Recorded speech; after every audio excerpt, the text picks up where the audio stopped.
गुरु वशिष्ठ, गुरु विश्वामित्र जी ने अयोध्या में अनेक यज्ञ अनुष्ठान किए। उसके बाद भी सूर्यवंश में महाराज दशरथ का वंश नहीं चल रहा था।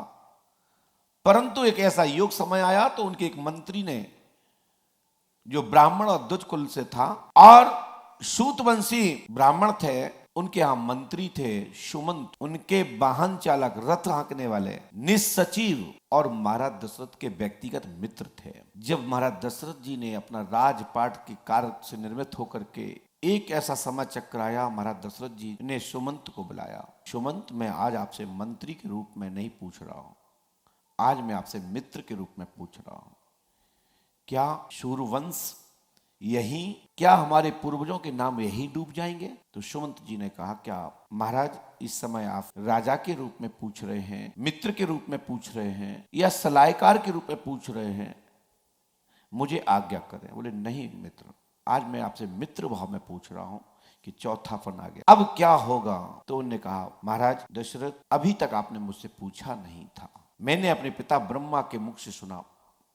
एक बार मैंने ऋषि महर्षियों की चर्चा में, सत्संग में सुना था कि अयोध्या में राजा दशरथ का जब राज्य काल चल रहा होगा, उस दौरान सूर्यवंश रुक जाएगा।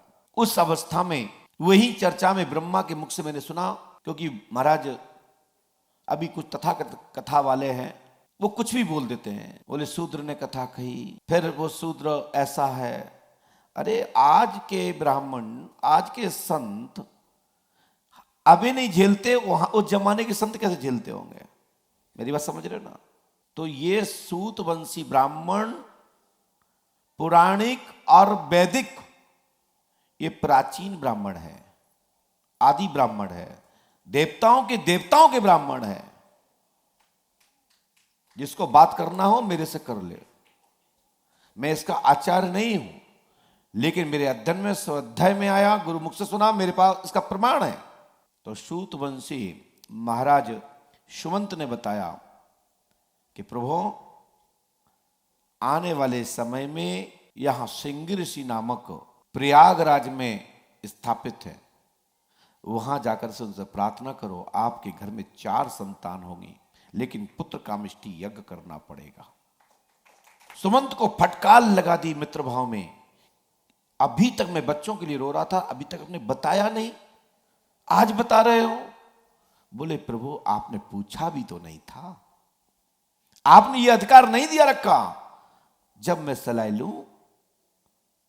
आजकल तो चाहे कोई भी 2 घंटे की नौकरी यदि मैंने क्या दे दी, वो मेरे कमरे में जाके मुझे ज्ञान देने लगता है। मैं कहना चाहता हूं, मुक्त में दी हुई सलाह भी बेकार है। समय पर सलाह ली जाए और समय पर दी जाए तो उसका महत्व है। वो समझता है कि मैं सबसे बड़ा ज्ञानी हूं। महाराज दशरथ जी के मंत्री, निसचिव, मित्र, उनका वाहन, उनका रथ हाँकने वाले, वो तो चाहे सबको कभी बता देते, लेकिन नहीं, भूखे को दिया जाए तो उसका महत्व है।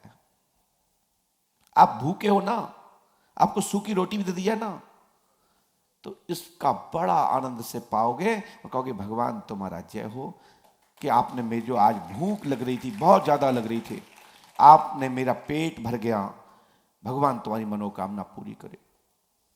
और भरे हुए पेट वाले को अफरा हुआ हो, ओवर हो, डॉज फुल हो, उससे कहो महाराज रसगुल्ला ले लो, वो कहे नहीं नहीं मैं खा के आया हूं, और खा भी लिया, ठीक है कह रहे तो खा लेते हैं। भूखे व्यक्ति को दिया जाए, लालसा रखने वाले व्यक्ति को दिया जाए, तो वाजपेयी जी उसका बड़ा लाभ मिलता है, बड़ा अच्छी अनुभूति होती है, अच्छी फीलिंग आती है, अच्छी सोच बनती है। तो वहां महाराज दशरथ जी को सुमंत ने मार्गदर्शन किया, और वो दशरथ महाराज चक्रवर्ती, जिनका राज्य चारों दिशाओं में सूर्य उदय से सूर्य अस्त तक, भारत भूखंड जो प्राचीन था, जहां भारत की घड़ी से टाइम चलता है, वो अयोध्या का राज है। इसलिए मैं कहता हूं राम राज्य की स्थापना हो। महाराज दशरथ ने अपने पूज्य गुरुजी से मार्गदर्शन लिया। गुरुजी ने भी कहा कि ये बात बहुत ही उत्तम है, श्रेष्ठ बात है, योग अनुकूल है। पता लगाया कि सिंह ऋषि इलाहाबाद में प्रयागराज में थे, उनको लाया गया, उनसे यज्ञ का विधान कराया गया। आप सबको पता है कि खीर यानी चरु बनाए गए, वो दिव्य प्रसाद से यज्ञ प्रजापति भगवान के द्वारा वो प्रसाद दिया गया और उस प्रसाद से महाराज दशरथ पूज्य हमारे आराध्य के पिता और माताएं अपने गोद में अखंड ब्रह्मांड नायक को विराजमान कर लिया, जहां भगवान प्रकट हो जाते हैं और अंशों सहित अवतृत होते हैं, जन्म लेते हैं। ये महाराज दशरथ को यदि कोई मार्गदर्शन देने वाला था तो उस जमाने में सुमंत थे, और सुमंत का वो महत्व बढ़ा और गुरु वशिष्ठ विश्वामित्र ने मोहर लगाई और पुत्र कामिष्टि यज्ञ हुआ। यदि गुरु नाराज हो जाते कि ये रथ हाँकने वाला मुझे यज्ञ बताएगा, लेकिन नहीं, सच्ची बात का समर्थन गुरुजन करते हैं। सच्ची बात का समर्थन हर व्यक्ति करता है और हर डॉक्टर अलग अलग रोग का विशेषज्ञ होता है।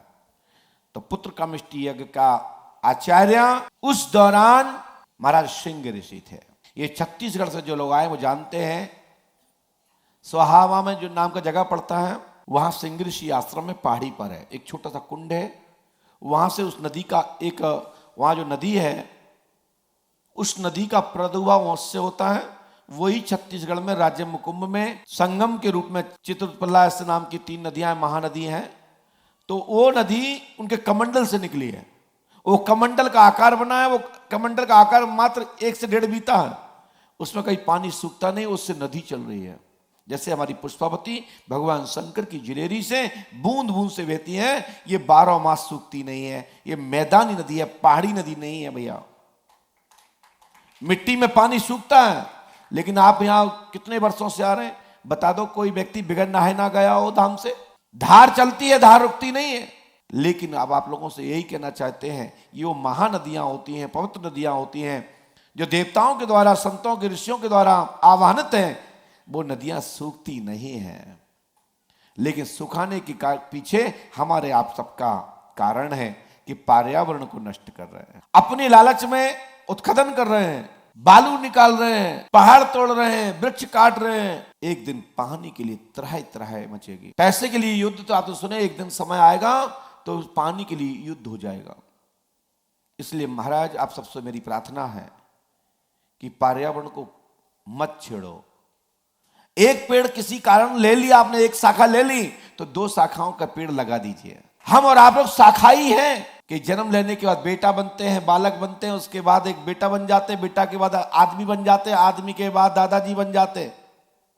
ये वृक्ष का ही विधान है। ये भी एक पर्यावरण की बहुत बड़ी शक्ति है कि संसार चल रहा है, एक जा रहा है, एक आ रहा है। कभी आबादी घटती है, आबादी बढ़ती चली जाती है। ऐसे वृक्षों में भी पर्यावरण व्यवस्था को बनाए रखना। अरे हम वहां से दो ट्राली बालू ले रहे हैं ना, तो उसके लिए भी वहां कुछ व्यवस्था ऐसी करें। ले ली तो वहां बांध बना दें, वहां कुछ ऐसा गहरा झील बना दें जिससे पानी रुके और वो पानी खत्म ना हो।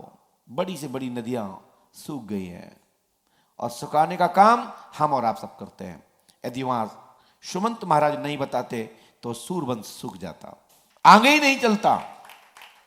आज हमारे यहां 2 ही पक्ष चलते हैं, सूर और चंद्रवंश।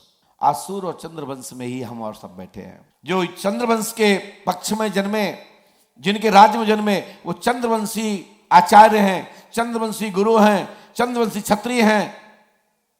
और चंद्रवंश में जितने भी कार सेवक हैं, जितनी जो जन्मे, वहां रहे, वहां का पर्यावरण जिन्होंने वहां लिया, वहां की जो वायु जिन्होंने ग्रहण की, जिन्होंने जल भोजन ग्रहण किया, वो सूर्य चंद्रवंश के पक्ष में ही लेते। इसलिए हमारे यहाँ 2 पक्ष होते हैं, कृष्ण पक्ष और शुक्ल पक्ष।